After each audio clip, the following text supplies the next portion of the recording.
Benvenuti. Sono lieto di accogliere i numerosi pellegrini dell'Opus Dei. Y vinimos a ver al Papa. De Chile. Santiago de Chile.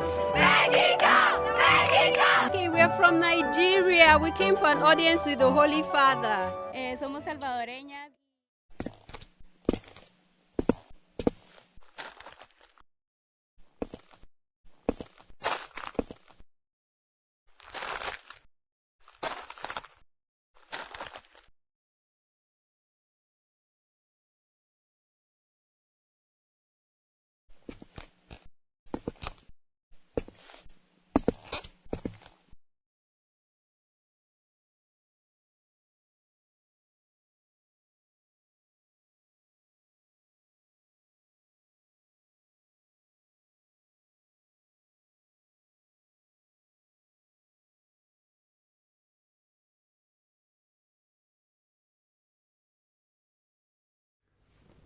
¿Cuántas simpatías ha despertado Francisco, verdad? Y no solo para los que profesan la religión católica. Se ha convertido en autoridad de influencia mundial para cientos de millones de personas y también para casi todas las religiones. Ahora sí, por favor, monaguillo primero, bueno. Reyes, presidentes, políticos y religiosos en general no pierden oportunidad para mostrarse a su lado y conseguir su beneplácito. Obama le confesó al Papa ser un gran admirador. Beneplácito que les da poder. Poder que lúcidamente es distribuido por el Papa a diferentes personalidades del mundo entero. Rusos, norteamericanos, a los de izquierda, a los de derecha, a las posiciones intermedias, a los evangélicos o a los ortodoxos, a los budistas, por nombrar algunos. Gracias. De esta manera, sus consejos y opiniones se convierten en ley, por consenso casi absoluto. Pero esto no es lo que perciben las cientos de millones de personas que nos rodean.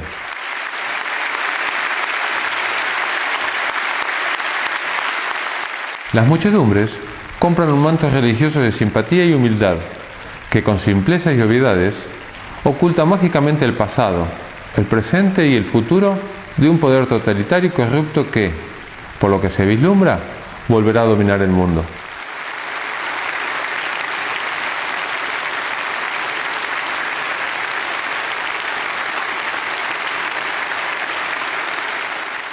Decimos volverá porque en el pasado ya lo hizo. Fue tan trágica aquella época que se la conoce como el oscurantismo del mundo, donde nadie podía pensar distinto y expresar sus opiniones, porque te acusaban de hereje y te quemaban vivo.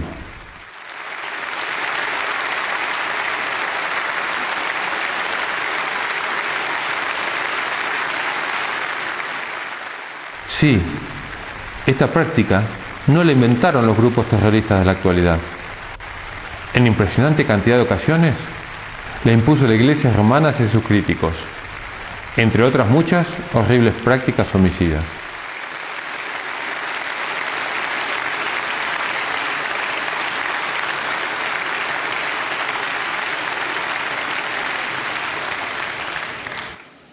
Tan grandes eran las mentiras que sostenía esta Iglesia que uno de sus más fervientes y devotos sacerdotes comenzó a ponérseles, y junto con algunos más comenzaron una protesta tan grande que fue conocida mundialmente como la Reforma Protestante. El cura se llamaba Martín Lutero, quien pudo sobrevivir gracias a la ayuda y protección de algunos príncipes de aquella época, y el resultado fue el surgimiento de las iglesias protestantes, luteranas y evangélicas, que hasta la actualidad han mantenido una posición distante de aquella iglesia romana. Sin embargo, en el último tiempo, mucho se ha estado trabajando en pos del ecumenismo, que no es otra cosa que la unión de todas las religiones, no solo entre católicos y protestantes, sino entre cristianos y no cristianos, creyentes y no creyentes. Hoy veremos por qué esto, que en principio parece muy bueno, no lo es, y contiene el mayor engaño de la historia.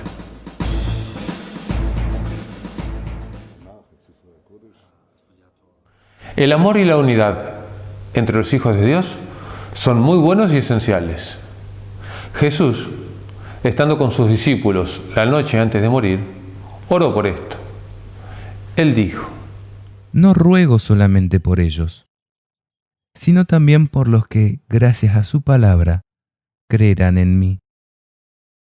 Que todos sean uno, como tú, Padre, estás en mí y yo en ti, que también ellos estén en nosotros, para que el mundo crea que tú me enviaste.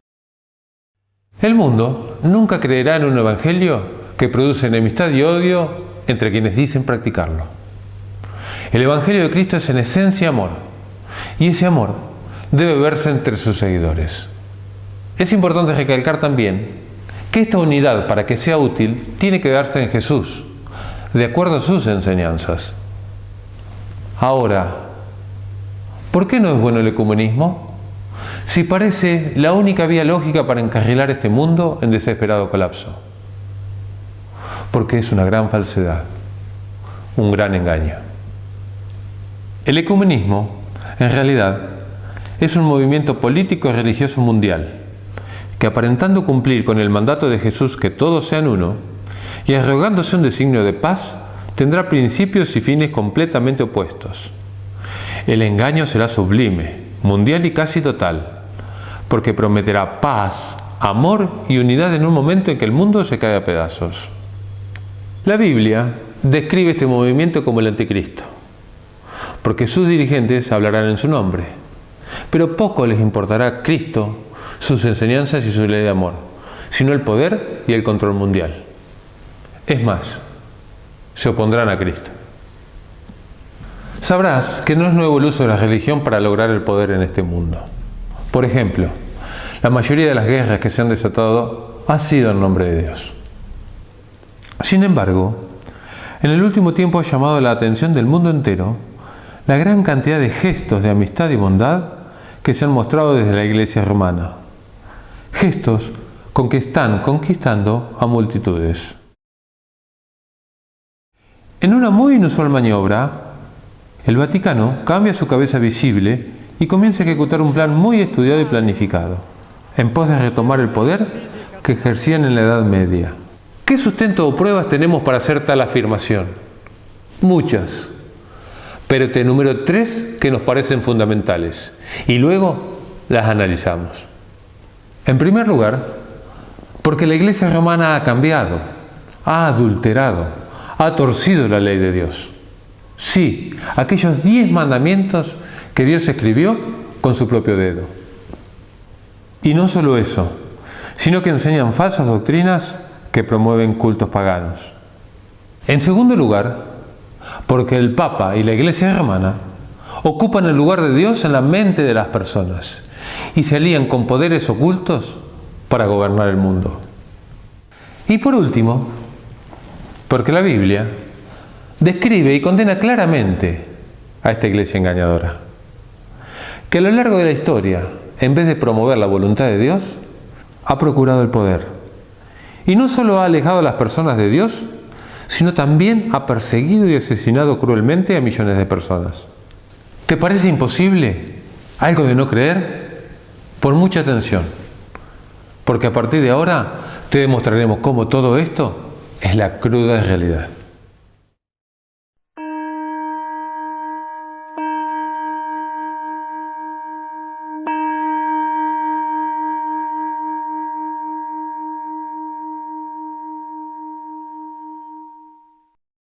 ¿Podría alguna persona o institución cambiar lo único que Dios escribió con su propio dedo y en 2 tablas de piedra? Por supuesto que no. Dios es eterno y no cambia con el transcurso del tiempo. Su ley tampoco.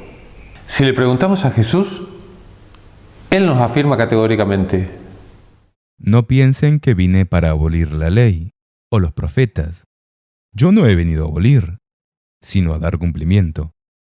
Les aseguro que no desaparecerá ni una i ni una coma de la ley, antes que desaparezcan el cielo y la tierra, hasta que todo se realice. El que no cumple el más pequeño de estos mandamientos y enseña a otros a hacer lo mismo, será considerado el menor en el reino de los cielos. En cambio, el que los cumpla y enseñe, será considerado grande en el reino de los cielos. También el apóstol Santiago, hermanastro de Jesús, dijo que los 10 mandamientos será la ley con que Dios nos juzgará. En efecto, aunque uno cumpla toda la ley, si peca contra un solo precepto, quebranta toda la ley. Porque el que ha dicho no cometerás adulterio, dijo también no matarás. Por tanto, si evitas el adulterio, pero cometes un homicidio, te haces transgresor de la ley. Hablen y actúen como quienes deben ser juzgados por una ley que nos hace libres.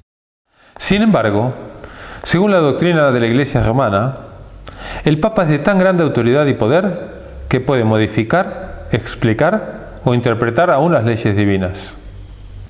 No ha habido en la historia de la humanidad una usurpación de poder tan grande, teniendo la osadía de desafiar a Dios mientras se pretende representarlo. La Iglesia romana fomenta el culto a las imágenes. Por ello, en el Catecismo, ha eliminado el segundo mandamiento, el cual ordena: no te harás ninguna escultura, ni ninguna imagen de lo que hay arriba en el cielo, o abajo en la tierra, o debajo de la tierra, en las aguas. No te postrarás ante ellas, ni les rendirás culto, porque yo soy el Señor, tu Dios. Las representaciones rebajan y falsifican nuestro concepto de Dios. Por eso dice la Biblia en Deuteronomio 4: cuando el Señor les habló desde el fuego, en el Horeb, ustedes no vieron ninguna figura. No vayan a pervertirse entonces, haciéndose ídolos de cualquier clase, que tengan figura de hombre o de mujer. ¿Haré una abominación? ¿Voy a adorar un tronco de árbol? También Isaías 44 nos dice que el culto de las imágenes es abominable a Dios. La idolatría no es una práctica errada e inofensiva producto de la ignorancia. Es un culto diabólico. Y no somos nosotros. Es el apóstol Pablo quien dice esto en 1 Corintios, capítulo 10, versículos 14 al 20. La idolatría tampoco es un culto obsoleto. Fue siempre practicado en forma atractiva y popular.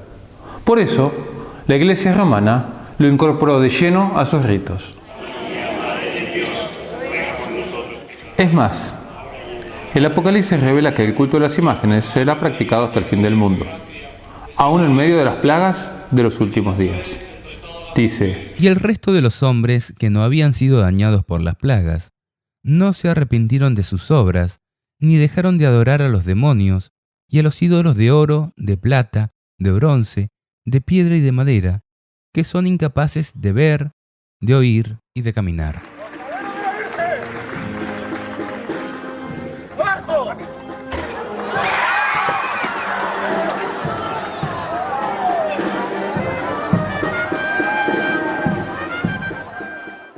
El culto a la Virgen María y a los santos por parte de la Iglesia romana tiene su fundamento en la doctrina que sostiene que el alma es inmortal. O sea, creer que cuando una persona muere, en realidad no muere, sino que su alma se va al cielo, al infierno o al purgatorio. Sin embargo, la Biblia, en Génesis 3, dice que esta fue la primera gran mentira con que el diablo nos engañó. Dios había dicho que la persona que peque, esa moriría.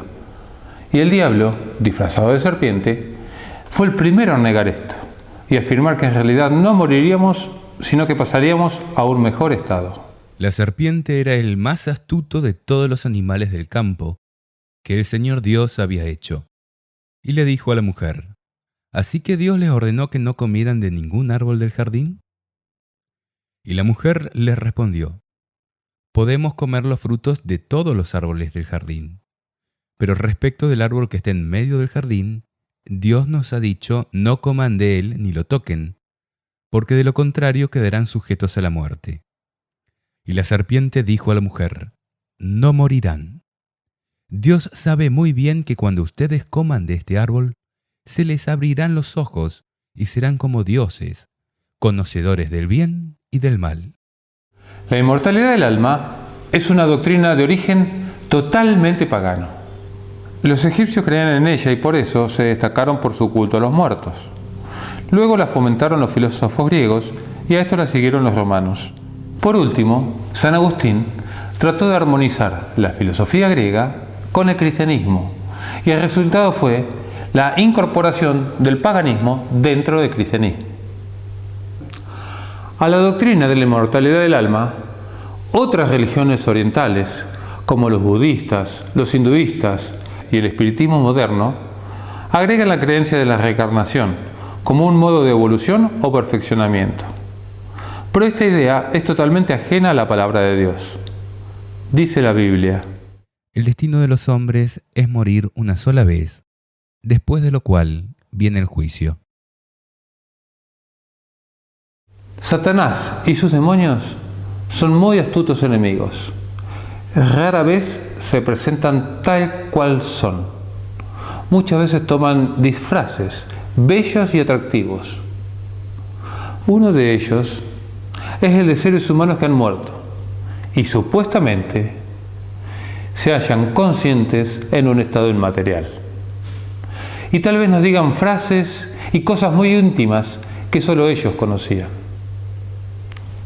Es tan grande el engaño que Dios directamente prohibió las aparentes comunicaciones con los muertos. Cuando entres en la tierra que el Señor tu Dios te dará, no aprendas a practicar las abominaciones que cometen esas naciones. Que no haya entre ustedes nadie que inmole en el fuego a su hijo o a su hija, ni practique la adivinación, la astrología, la magia o la hechicería. Tampoco habrá ningún encantador, ni consultor de espectros o de espíritus, ni evocador de muertos.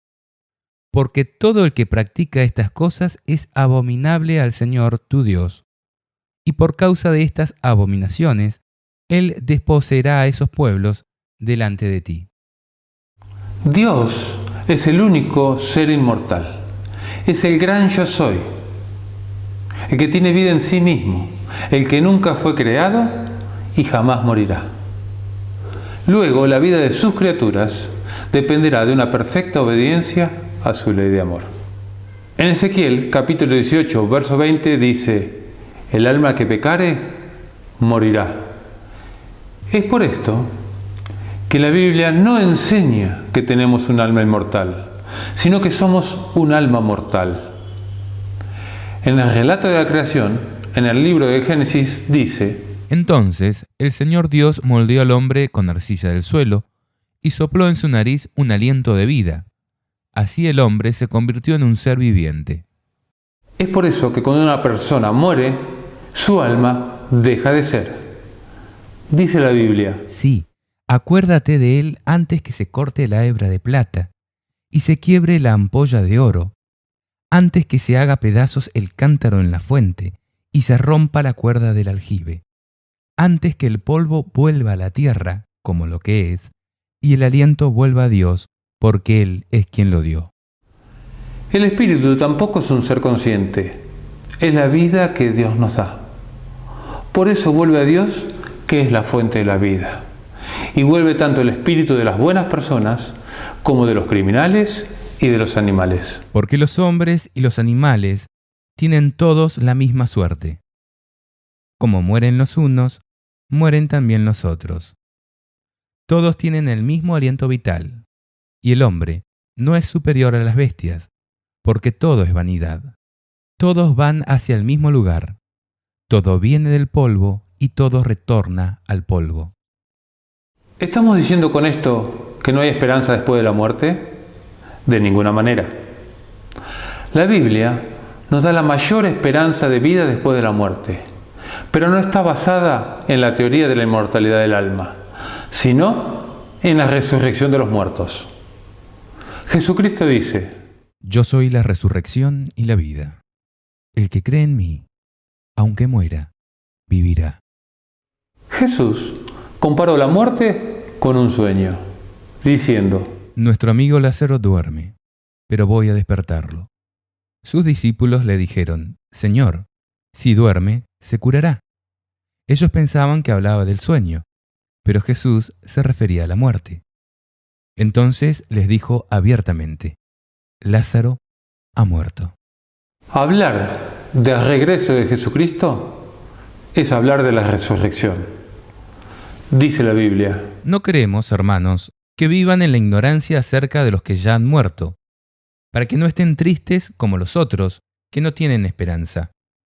Porque nosotros creemos que Jesús murió y resucitó. De la misma manera, Dios llevará con Jesús a los que murieron con él. Queremos decirles algo, fundados en la palabra del Señor. Los que vivamos, los que quedemos cuando venga el Señor, no precederemos a los que hayan muerto, porque a la señal dada por la voz del arcángel y al toque de la trompeta de Dios, el mismo Señor descenderá del cielo. Entonces primero resucitarán los que murieron en Cristo. Después nosotros, los que aún vivamos, los que quedemos, seremos llevados con ellos al cielo, sobre las nubes, al encuentro con Cristo, y así permaneceremos con el Señor para siempre. Consuélense mutuamente con estos pensamientos. La palabra de Dios es clara. Toda la esperanza del cristiano descansa en la promesa de la resurrección de los justos, en el día final, cuando Cristo venga a buscar a sus escogidos. Pero hasta que los muertos no resuciten, el que está muerto, muerto está. Mientras uno está unido a todos los vivientes, siempre hay esperanza, porque más vale perro vivo que león muerto. Los vivos, en efecto, saben que morirán, pero los muertos no saben nada. Para ellos ya no hay retribución, porque su recuerdo cayó en el olvido. Se han esfumado sus amores, sus odios y sus rivalidades, y nunca más podrán compartir todo lo que se hace bajo el sol. Ve entonces, come tu pan con alegría, y bebe tranquilamente tu vino, porque a Dios ya le agradaron tus obras. Que tu ropa sea siempre blanca, y nunca falte el perfume en tu cabeza. Goza de la vida con la mujer que amas, mientras dure esta vana existencia que Dios te concede bajo el sol. Porque esta es tu parte en la vida y en el esfuerzo que realizas bajo el sol. Todo lo que esté al alcance de tu mano, realízalo con tus propias fuerzas, porque no hay obra, ni proyecto, ni ciencia, ni sabiduría en el abismo a donde tú irás. Además de eliminar el segundo mandamiento y fomentar el culto de las imágenes, la Iglesia romana cambió el cuarto mandamiento. Veamos. La Biblia registra que, al comienzo de nuestra existencia, el Creador apartó un día especial para nuestro descanso y comunión con Él. Así fueron terminados el cielo y la tierra, y todos los seres que hay en ellos. El séptimo día, Dios concluyó la obra que había hecho y cesó de hacer la obra que había emprendido. Dios bendijo el séptimo día y lo consagró, porque en él cesó de hacer la obra que había creado. Además del registro de la creación en el Génesis, la Biblia repite en un sinnúmero de ocasiones que el día de descanso es el sábado. Tal es la importancia que uno de los 10 mandamientos está destinado a preservar su vigencia a lo largo de todas las generaciones. Acuérdate del día sábado para santificarlo. Durante 6 días trabajarás y harás todas tus tareas, pero el séptimo día es descanso en honor del Señor tu Dios. En él no harán ningún trabajo, porque en 6 días el Señor hizo el cielo, la tierra, el mar y todo lo que hay en ellos. Pero el séptimo día descansó. Por eso el Señor bendijo el día sábado y lo declaró santo. Fue Dios el que hizo de la observancia del sábado una señal de lealtad entre Él y sus hijos. Cuando las personas apartan el sábado para santificarlo y se abstienen de realizar las tareas comunes de todos los días, reconocen a Dios como su Creador. No dejen nunca de observar mis sábados, porque el sábado es un signo puesto entre yo y ustedes a través de las generaciones, para que ustedes sepan que yo, el Señor, soy el que los santifico. Jesucristo y los apóstoles también santificaron el sábado. Sin embargo, la Iglesia romana enseña a sus fieles a adorar en domingo, el día en que los paganos adoran al sol. En inglés es Sunday o Día del Sol. El sábado es el séptimo día de la semana.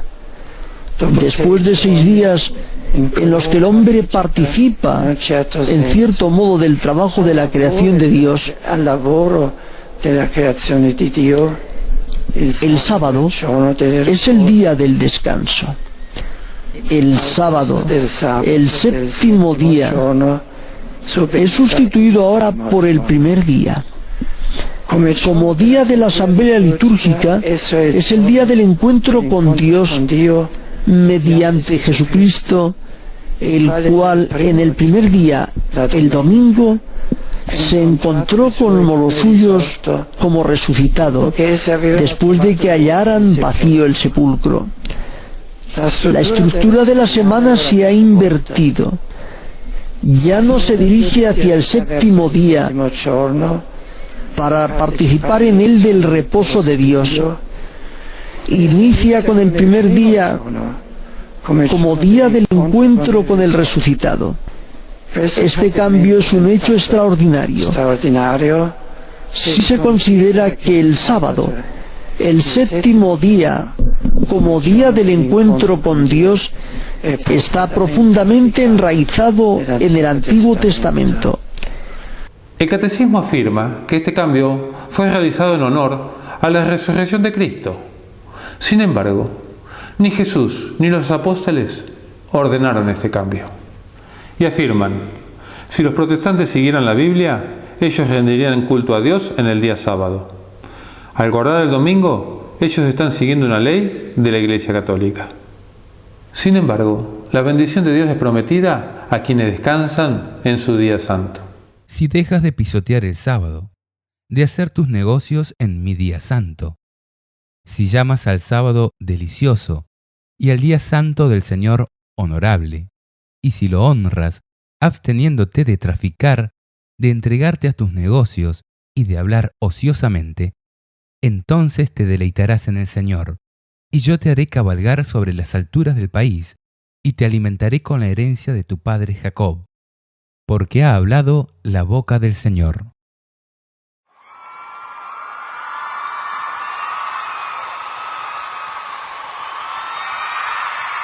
La Biblia describe el accionar de un poder engañoso que estaría en oposición a Dios, pero encubierto detrás de una aparente religiosidad. Lo llama el anticristo. El prefijo griego anti significa tanto en contra de como en lugar de, por lo que estamos en presencia de alguien que se opone a Dios intentando ocupar su lugar. En términos religiosos, esto constituye una blasfemia, o sea, cuando una persona común se hace tratar como si fuera Dios. ¿Será que en la Iglesia romana encontramos a alguna persona que se hace llamar Dios? Aunque te parezca mentira, sí. El Papa se hace llamar Dios y usurpa el lugar de las 3 personas de la divinidad. ¿No lo crees? Veamos. El Papa blasfema contra Dios el Padre al hacerse llamar Santo Padre, Sumo Padre, el Padre de los padres. Jesús dijo: A nadie en el mundo llamen Padre, porque no tienen sino uno, el Padre Celestial.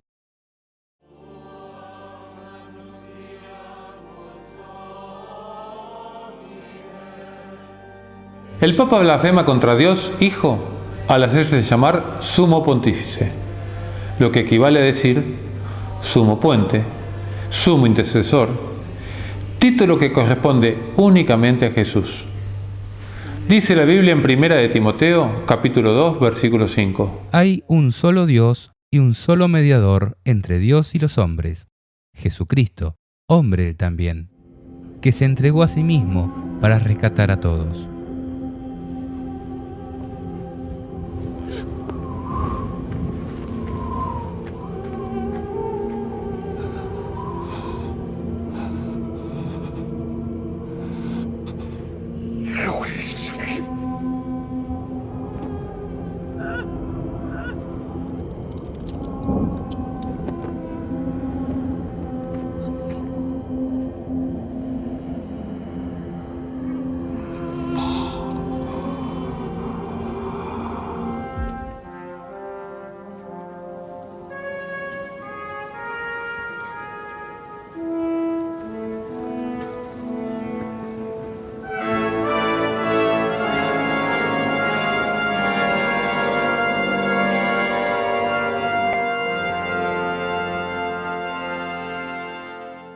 El Papa blasfema también contra Dios Espíritu Santo al decir que es el vicario o representante de Cristo en la tierra.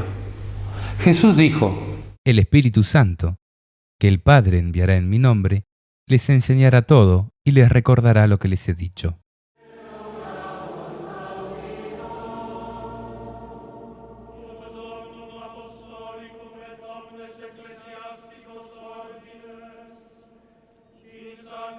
Además, los papas aceptan gustosamente que los hombres se postren delante suyo, cosa que ni Pedro, según ellos el primer papa, ni Gabriel, el principal ángel de Dios, han permitido.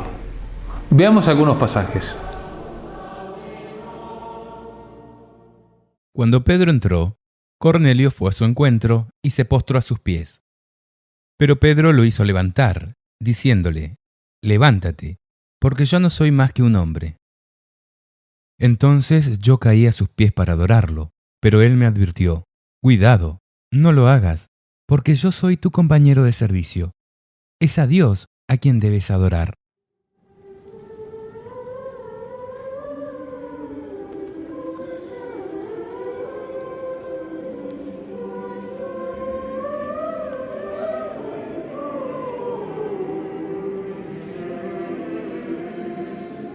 También dicen tener poder para perdonar pecados y otorgar indulgencias. Y esto también es una blasfemia, porque perdonar es divino. ¿Quién es este que blasfema? ¿Quién puede perdonar pecados sino solo Dios? Aunque es nuestro deber disculpar las ofensas de nuestros hermanos y aún de nuestros enemigos, y es deber de la Iglesia llamar al arrepentimiento, la facultad de dar el perdón final es únicamente de Dios. El Papa no solamente se arroga esta facultad, sino que hasta en algunos momentos les ha puesto precio en dinero. La venta de indulgencia es un hecho histórico del que no se necesita hablar mucho. San Pedro les diría a los que participan en esta compraventa: Maldito sea tu dinero y tú mismo, porque has creído que el don de Dios se compra con dinero.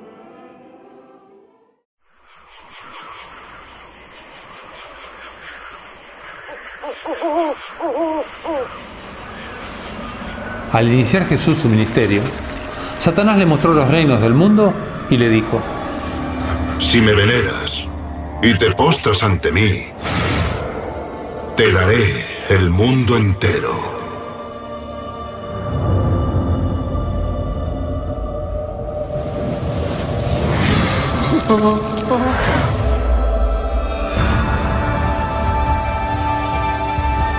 ¡Crucificadle!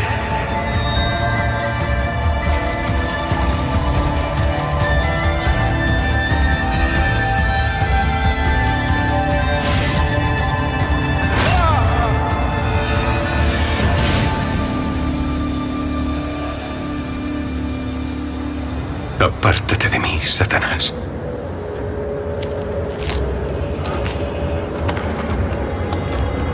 Yo venero al Señor, mi Dios, y solo le sirvo a Él.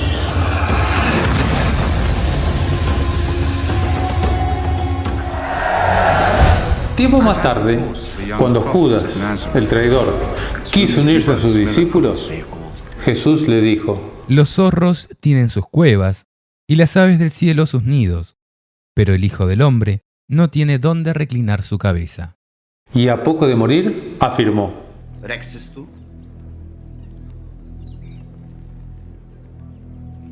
Regnum meum non est hoc mundo. Si esset, putas ministri mei isto sic tradere mei, si ficent. Y oró por sus discípulos diciendo: Yo les comuniqué tu palabra y el mundo los odió, porque ellos no son del mundo, como tampoco yo soy del mundo.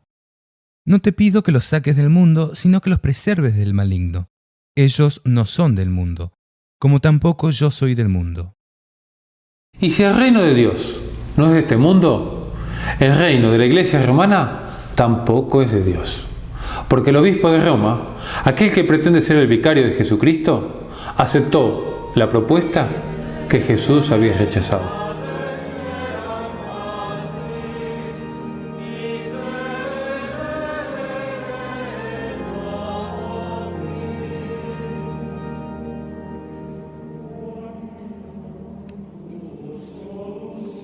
La Biblia lo predijo en Apocalipsis 12 y 13, diciendo que el dragón, la antigua serpiente, llamada Diablo Satanás, le cedió su poder y su trono con un inmenso imperio. L'Europa che cammina sulla terra sicura e salda, prezioso punto di riferimento per tutta l'umanità.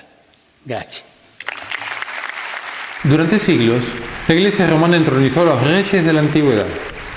Como dueño del mundo, promovió las cruzadas y por medio de bulas repartió las tierras de América descubiertas o por descubrir, a gusto suyo.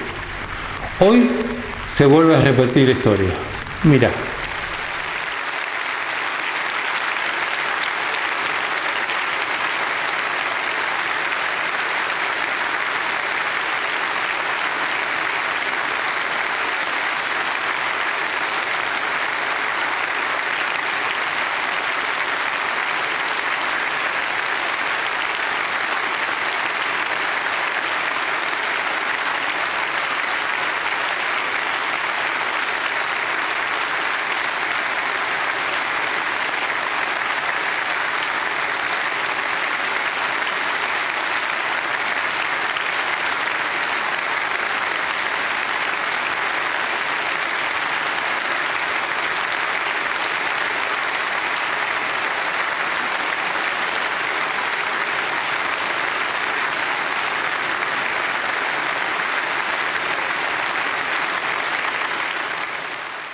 Reyes, presidentes, políticos y religiosos en general no pierden oportunidad para mostrarse a su lado y conseguir su beneplácito, porque esto les da poder.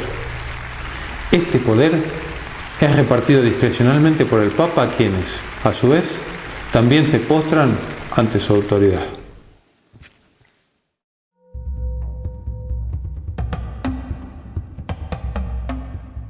Aunque pueda parecer que hay muchas religiones, para la Biblia solo existen dos. Sí, solo dos grupos de personas. Están los que aman y obedecen a Dios y los que aman y obedecen al enemigo, al diablo.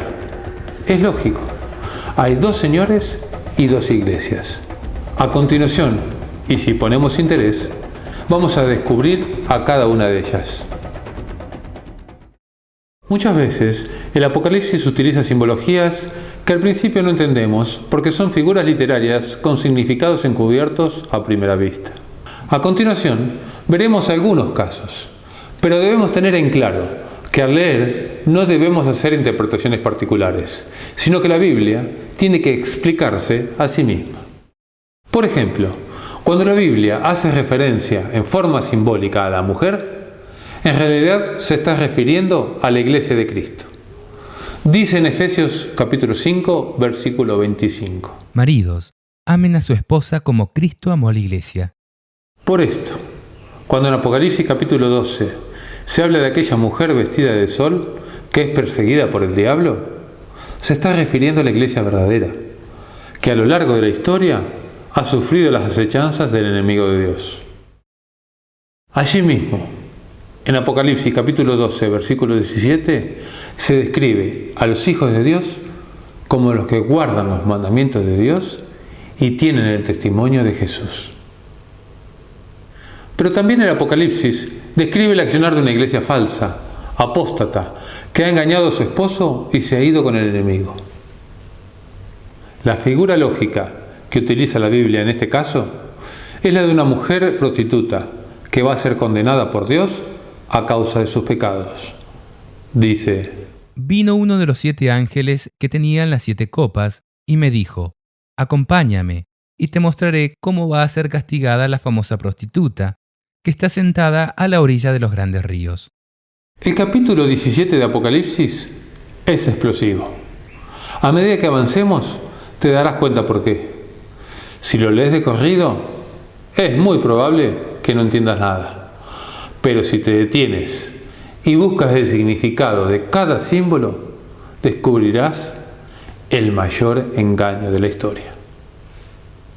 Imagínate que tenemos que resolver un enigma o un caso policial. Disponemos de cierta información y debemos interpretar el significado correcto. Y ojo, porque hay un solo significado, el que nos da la propia Biblia. Vamos al texto y veremos cuál es la iglesia que sirve al enemigo de Dios. Apocalipsis capítulo 17. El versículo 1 dice que esta mujer prostituta o iglesia falsa está sentada a la orilla de los grandes ríos. Y la misma Biblia se ocupa de aclarar qué son los grandes ríos. En el mismo capítulo 17, versículo 15, dice: Los ríos, continuó diciéndome el ángel, a cuya orilla está sentada la prostituta, son los pueblos, las multitudes, las naciones y las diversas lenguas. Por consiguiente, tendríamos que pensar en una iglesia prostituida que ha dejado a su esposo, o sea Dios, y que su influencia se expande sobre pueblos, muchedumbres, naciones y lenguas. La iglesia romana cumple esta característica.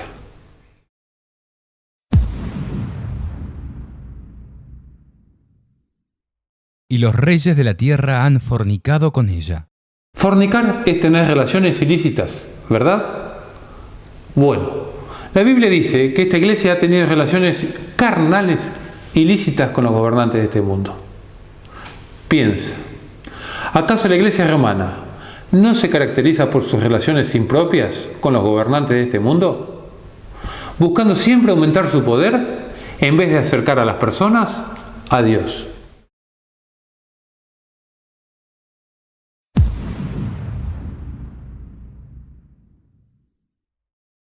Y los habitantes del mundo se han embriagado con el vino de su prostitución.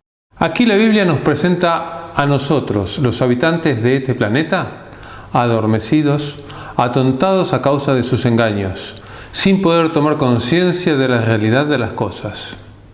Pensemos, por ejemplo, en la multitud de casos de abuso de menores que aún la ONU ha pedido explicaciones y que ellos mismos no pueden dejar de reconocer. Y veremos cuán embriagados nos tiene esta iglesia apóstata. Pensemos de cuántas estafas es culpable el ex Banco Vaticano, actual Instituto de Obras Religiosas, y sin embargo son ellos los que nos dicen que es necesario un nuevo sistema económico mundial basado en la ética. Recordemos la gran cantidad de guerras y matanzas, asesinatos y torturas que han realizado en las cruzadas o con la denominada Santa Inquisición, por ejemplo. O aquellos papas como Pacelli, Pío XII, que se alió con Franco y Hitler para realizar el exterminio judío. Y luego nos hablan de respeto y tolerancia al prójimo. Ni que hablar de la curia romana y sus pervertidas fiestas sexuales. Sin embargo, el mundo no pide cuentas de ello y continúa embriagado con el vino de su fornicación. Al borde de un santo escándalo, Paolo Gabriele es el mayordomo del Papa Benedicto XVI. Fue detenido este viernes por la Gendarmería Vaticana bajo la presunción de ser la garganta profunda que ha filtrado documentos secretos del Vaticano. Palabras textuales de Benedicto XVI. No abandono la Iglesia, sino que continuaré sirviéndola con la misma dedicación, pero de una forma más adecuada a mis fuerzas. El Papa se dirigió en estos términos a más de 100.000 personas que llenaron la plaza de San Pedro para escuchar el rezo del último Ángelus de Ratzinger como sumo pontífice. En la ciudad del Vaticano se ha extremado la seguridad por la multitudinaria asistencia de peregrinos procedentes de todo el mundo. Ya unas semanas del cónclave, que elegirá al nuevo Papa, algunos colectivos de la Iglesia Católica presentaron una petición contra la participación de un cardenal estadounidense. El rechazo se debe a que el sacerdote fue acusado de haber encubierto casos de abuso sexual de menores, mientras el Vaticano señala a algunos los medios de comunicación de difundir datos falsos. Estas declaraciones del pontífice vienen 2 meses después de que un panel de la ONU criticó severamente al Vaticano por cómo ha venido manejando las investigaciones de abusos y acusó a la Iglesia de proteger a los culpables. Pero me siento interpelado a hacerme cargo de todo el mal que algunos sacerdotes, bastantes, hacerme cargo y a pedir perdón del daño que han hecho por los abusos sexuales de los niños. La Iglesia es consciente de este daño. Hola Daniel, el pontificado de Benedicto XVI estuvo marcado por varios escándalos que dañaron la imagen de la Iglesia. ¿Esta decisión pertenece al propio pontífice o algo o alguien lo habría impulsado? Un elemento clave a tener en cuenta relacionado con la decisión del Papa de hoy es la lucha a muerte dentro de la Iglesia entre las fuerzas de la masonería y de la fe católica. Son cosas que no vamos a oír o escuchar mucho en los medios de comunicación de masa, pero desde luego es una cosa que va desde ya hace muchísimo tiempo atrás. Explico. El mundo está a punto de cambiarse para siempre. Lo que estamos viendo en directo, la destrucción global de la economía mundial, no es un accidente ni tampoco un error de cálculo cometido a consecuencia de los chanchullos de los políticos. Y el Vaticano es una de las empresas financieras más grandes de la historia. Su papel desde siempre ha sido no tanto salvar las almas de los fieles, sino como una entidad financiera librando esta batalla sin cuartel para proteger la riqueza acumulada casi durante 2000 años.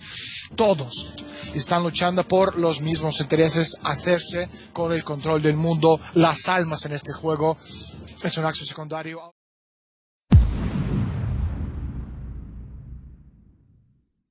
Estaba sentada sobre una bestia escarlata, que tenía 7 cabezas y 10 cuernos. Y un poco más adelante nos aclara que las 7 cabezas son las 7 colinas sobre las cuales está sentada la mujer. Si ponemos atención, Roma es la única ciudad en el mundo famosa por estar asentada sobre 7 colinas, las cuales se llaman Palatina, Aventina, Celina, Esquilina, Vímina, Quirina y Capitolina. Fíjate lo que dice la misma Iglesia Católica al pie de página. Se trata de las 7 colinas de Roma. Los 10 cuernos que has visto son 10 reyes que todavía no han recibido su reino, pero recibirán el poder real juntamente con la bestia solo por 1 hora. Todos están de acuerdo en poner a disposición de la bestia su autoridad y su poder. Los cuernos, obviamente, representan a las principales potencias del mundo que, según la Escritura, le entregarán el poder a la Iglesia romana.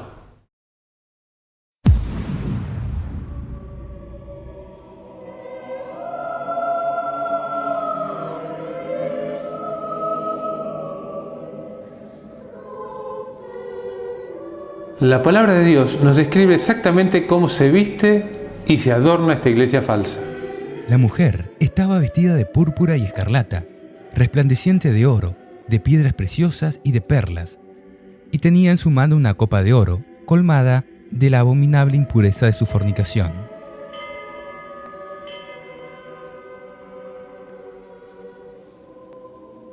¿En qué iglesia sus máximos representantes se visten de color púrpura y rojo escarlata? ¿Qué iglesia se caracteriza por poseer mucho oro? ¿Cuál es la única iglesia que utiliza la copa o cáliz de oro en sus cultos? Creo que ya tenemos casi resuelto el caso, ¿no? Además de la inmensa cantidad de oro que posee, el Vaticano es dueño de las mayores empresas del mundo a través de una sociedad secreta llamada Opus Dei. En contraste con esto, recordemos las palabras de Jesús cuando dijo: Los zorros tienen sus cuevas y las aves del cielo sus nidos, pero el Hijo del Hombre no tiene dónde reclinar su cabeza.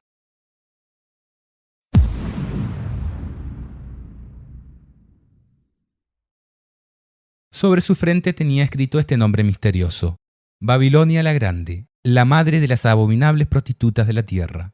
Esta iglesia caída, que la Biblia llama Babilonia por la confusión de doctrinas paganas que impone, tiene hijas que han salido de ella y que también se han pervertido. I want you to video a message back. Come up here and let's do it this way so he can see this whole congregation. So I've got to go to the Vatican again. Yes. I'm ready, sir. My dear sir. Oh, sorry. My dear sir. Thank you so from the bottom of our hearts.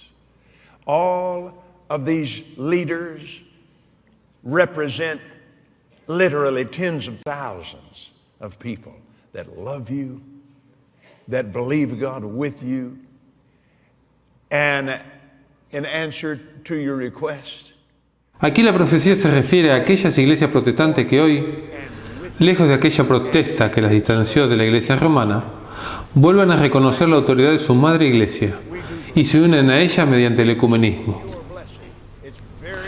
Al igual que su madre, estas iglesias, también falsas, se han pervertido y no guardan los mandamientos de Dios tal cual los dio a Moisés en el monte Sinaí, ni siguen las enseñanzas tal cual Jesús las impartió. And so, all of us declare together, be blessed. Once again, all together, be blessed. Amen. Amen. Amen. Amen. Amen. Amen. Sus objetivos ya tampoco son acercar a las personas a Dios, sino engañarlas y sacarles su dinero.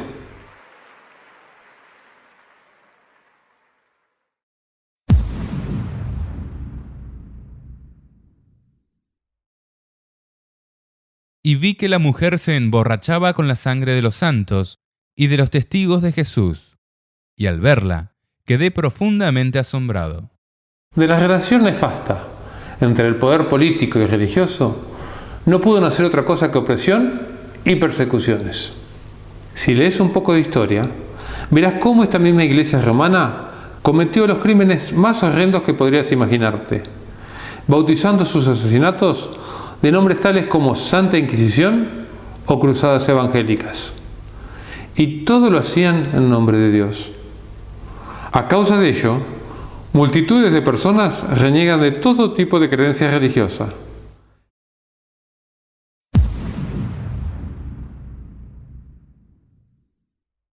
La bestia que has visto existía y ya no existe, pero volverá a subir desde el abismo para ir a su perdición.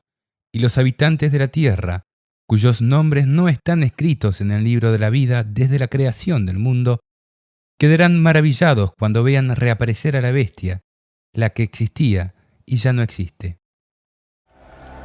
Dios proteja nuestras almas.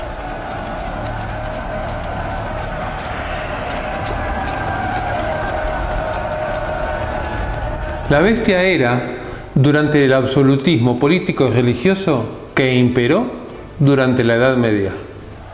Cuando el Imperio Romano de Occidente cayó en manos de los reinos bárbaros, se produjo un vacío de poder que fue muy hábilmente llenado por esta iglesia.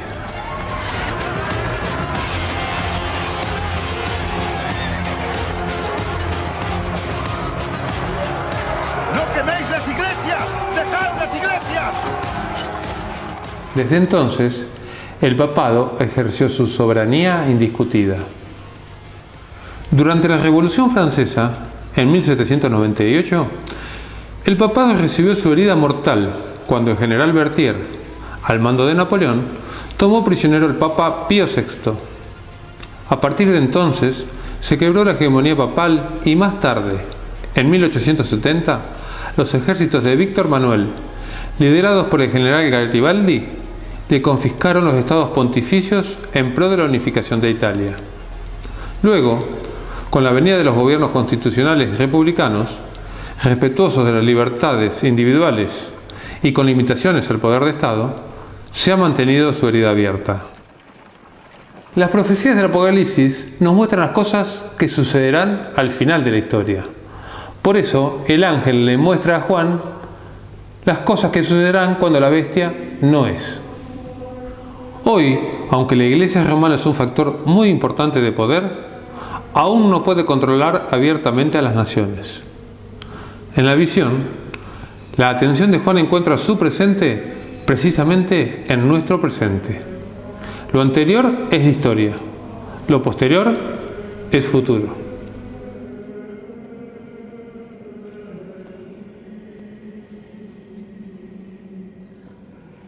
Aunque el proceso de sanación progresa día a día, la bestia todavía está en cama. Pero la profecía anticipa que la bestia volverá a ser. Su herida mortal sanará, según dice la Biblia, y recobrará el liderazgo mundial. Dice Apocalipsis 13, 3 y 4. Una de sus cabezas parecía herida de muerte, pero su llaga mortal ya estaba cicatrizada. Toda la tierra, maravillada, siguió a la bestia, y todos adoraron al dragón, porque él le había cedido el poder. Y también adoraron a la bestia, diciendo: ¿quién se le puede igualar? ¿Y quién puede luchar contra ella? Qué incertidumbre que le han puesto, qué misterio, ¿no? A todo esto.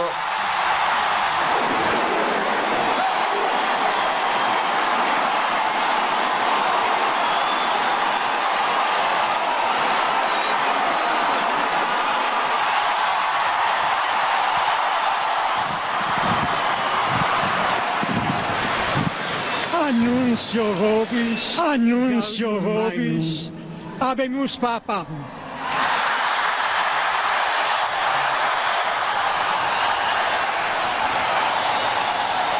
Eminentissimum ac reverendissimum Dominum Georgium Marium, Sancte Romani Ecclesiae Cardinalem Bergoglio. El cardenal Bergoglio. ¿Cómo?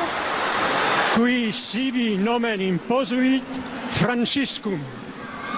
Bergoglio, el nombre es Francisco. No, estamos sorprendidos. Nos ha dejado boquiabiertos. Bergoglio. Impresionante, Justo es te lo decía hace el segundos. Papa.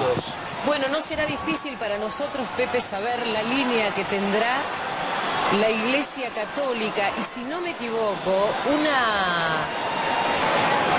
un giro importante en la conducción de la Iglesia a partir de ahora, teniendo en cuenta las características de Bergoglio, a pesar que ha estado muy cerca de Benedicto XVI en su momento. Así consiguió que todos, pequeños y grandes, ricos y pobres, libres y esclavos, se dejaran poner una marca en su mano derecha o sobre su frente, de manera que nadie podía comprar o vender si no llevaba marcado el nombre de la bestia o la cifra que corresponde a su nombre. Esto está en un futuro cercano. Seguramente vos y yo seremos testigos de la imposición de un sistema económico y financiero mundial en el cual no podremos comprar ni vender, a menos que estemos dentro de este sistema, el cual tendrá leyes que estarán en oposición a las leyes de Dios.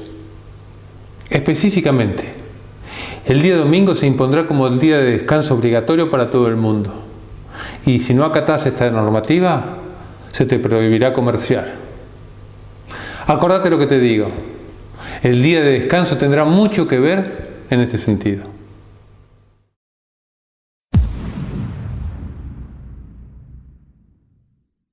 Para esto se precisa sutileza. El que tenga inteligencia calcule la cifra de la bestia, porque es una cifra humana, 666. El Papa ostenta una serie de títulos en latín, idioma madre de la Iglesia Católica Romana. Dos de estos son Vicarius Filii Dei, que traducido es representante del Hijo de Dios, lo cual vimos que es una blasfemia, pues el representante de Jesucristo es el Espíritu Santo. Dux Cleri, que traducido es jefe del clero. Como hemos estudiado en la escuela, en el sistema de numeración romano, los números son representados por letras. Así la I representa el 1, la B el 5, la X el 10, la L el 50, la C el 100 y la D el 500. Es increíble.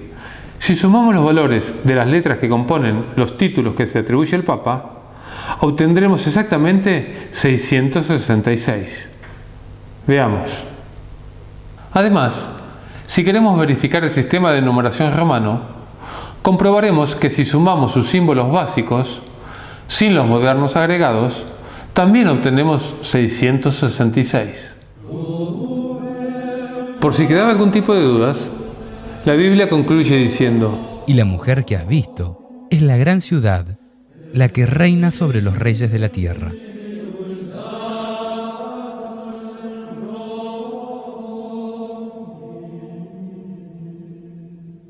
Creo que el caso está resuelto, ¿verdad? Pero para ayudar a tu memoria, y si te queda alguna duda, vamos a repasar todas las pruebas que hemos ido recogiendo. De acuerdo con Apocalipsis 17, la iglesia que sirve al diablo tiene las siguientes 10 características. 1. Es una iglesia con poderío mundial. Gobierna sobre pueblos, muchedumbres, naciones y lenguas. 2. La gente conoce sus prácticas abominables, pero continúan embriagadas por su engaño. 3. Su sede principal se encuentra en Roma, la ciudad de las 7 colinas. 4. Sus obispos y cardenales se visten de color púrpura y rojo escarlata. 5. Utiliza la copa o cáliz de oro en sus misas y poseen mucho oro y piedras preciosas. 6. Muchas iglesias han salido de ella y pronto volverán a unirse ecuménicamente. 7. Realizó grandes matanzas y persecuciones de cristianos. Una de ellas fue llamada Santa Inquisición. 8.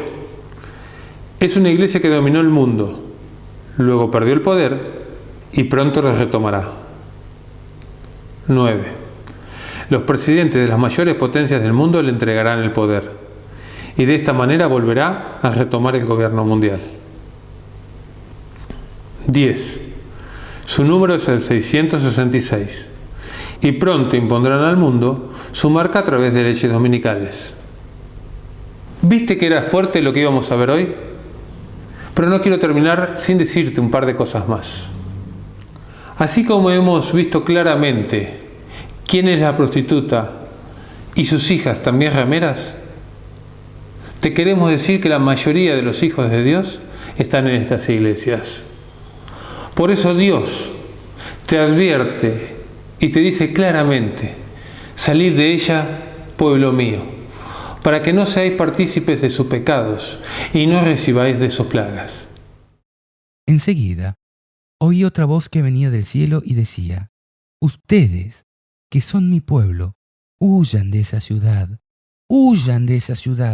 para no hacerse cómplices de sus pecados ni ser castigados con sus plagas.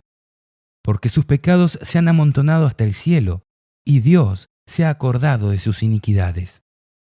Si te han estado engañando, Jesús te invita amorosamente a salir de allí.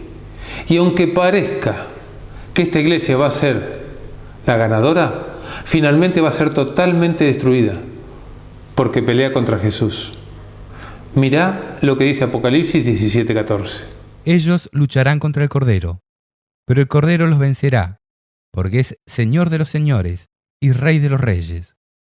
Con él triunfarán también los suyos, los que han sido llamados, los elegidos, los fieles.